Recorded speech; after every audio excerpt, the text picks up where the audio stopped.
Okay, तो mango dessert बनाने के लिए हमें सबसे पहले चाहिए जेली, मैंगो जेली, ठीक है। और ये आप देखें यहाँ पीछे इसकी इंस्ट्रक्शन दी हुई है कि 2 कप 400 मिलीलीटर पानी को सॉस पैन में उबालें, ठीक है। रफ़ान जेली पैक के तमाम अज्जा उबलते हुए पानी में डालकर अच्छी तरह हल कर लें, ठीक है। अंदर मैं आपको दिखा देती हूँ, इसके अंदर जो साशे है ये, ठीक है। चलिए इसको बनाना स्टार्ट कर लेते हैं। तो सबसे पहले आपने क्या करना है, एक सॉस पैन में आपने 2 कप जो है वो पानी ले लेना है, 2 कप 400 मिलीलीटर, ठीक है। पानी में जब बबल्स बन जाएं आपने फ्लेम को ऑन कर देना है। जब बबल्स बन जाएं तो आपने एक साशे इसके अंदर डाल देना है, ठीक है। जब इसके पार्टिकल्स जो हैं वो अच्छी तरह से पानी में डिज़ोल्व हो जाएं तो आपने फ्लेम को ऑफ कर देना है। ये आप देख लें 1 मिनट ही लगता है साशे के अज्जा को इसमें डिज़ोल्व होते हुए, ठीक है। ये देखें डिज़ोल्व हो गए और हमने फ्लेम को ऑफ कर दिया है। अब रूम टेम्परेचर पे हम इसकी स्टीम को निकाल देंगे, ठीक है। स्टीम जब निकल जाएगी तो हमने क्या करना है, बाउल में इसको डाल के फ्रिज में ठंडा करने के लिए रख देना है, ठीक है। ये देखें स्टीम निकल गई है और अब हम इसको बाउल में सेट करने के लिए रख देंगे ताकि जेली हमारी अच्छे से सेट हो जाए, ठीक है। सिर्फ 10 मिनट ही आप रख दें फ्रीज़र में। उसके बाद आपने क्या करना है, अपने फेवरेट बिस्किट, कोई भी बिस्किट जो आपको फ्लेवर पसंद हो आप वो ले सकते हैं। आपने बिस्किट लेकर उनको अच्छी तरह से क्रश कर लेना है। आप चाहें तो मिक्सर जार में भी कर सकते हैं और चाहें तो जिपर बैग में डाल के भी आप कर सकते हैं, ठीक है।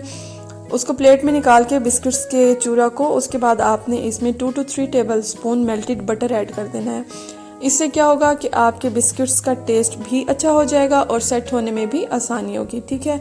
उसके बाद आपने सर्विंग डिश ले लेनी है और सर्विंग डिश में आपने बिस्किट्स का चूरा जो हमने बनाया था उसको अच्छी तरह से उसकी एक लेयर सेट कर देनी है, ठीक है। अच्छे से इसकी लेयर को सेट करने के बाद आपने इस बाउल को फ्रिज में रख देना है और फिर आपने एक बाउल में अलग से एक बाउल लेना है और उसमें 1/2 कप आपने विपिंग क्रीम ऐड करनी है, ठीक है।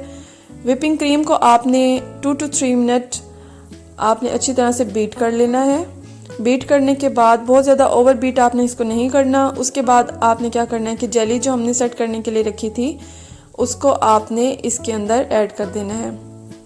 विपिंग क्रीम के अंदर आपने ये सारी जेली ऐड कर देनी है और अगर आपको मीठा ज़्यादा पसंद हो तो आप इसमें कंडेंस्ड मिल्क या इसमें आप शुगर भी ऐड कर सकते हैं, ठीक है।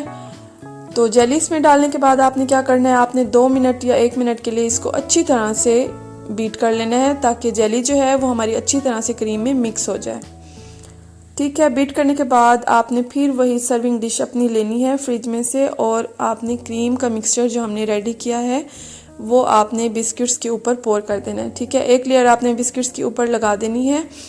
अगर आप चाहें तो क्रीम ज़्यादा भी ऐड कर सकते हैं, लेकिन मैंने बहुत ज़्यादा क्रीम ऐड यहाँ पर नहीं की। और इसके ऊपर अब हम बिस्किट्स जो हमने बचा कर रखे थे उससे हम इसको गार्निश कर लेंगे। अगर आप चाहें तो आप इसमें ड्राई फ्रूट भी डाल सकते हैं, उनको बारीक काट कर, ठीक है, वो भी इसमें बहुत अच्छे लगते हैं। आप देख लें बिस्किट से मैं इसको थोड़ा सा गार्निश कर लूँगी और 10 से 15 मिनट में ये डिज़र्ट जो है ये आपका रेडी हो जाता है। और जेली जो है वो आप अपनी कोई भी ले सकते हैं, मतलब अपनी मनपसंद या फ्लेवर जो भी आपको पसंद हो आप वो जेली ले सकते हैं। जैसा कि अगर आपको स्ट्रॉबेरी का फ्लेवर पसंद है तो आप स्ट्रॉबेरी भी ले सकते हैं, ठीक है। अगर आपको पाइनएप्पल फ्लेवर पसंद है तो वो भी ले सकते हैं, बनाना फ्लेवर भी आप ले सकते हैं। उसके बाद आपने इसको 30 मिनट्स के लिए रेफ्रिजरेट कर लेना है और फिर सर्व कर लेना है। Thank you for watching. अल्लाह हाफिज़।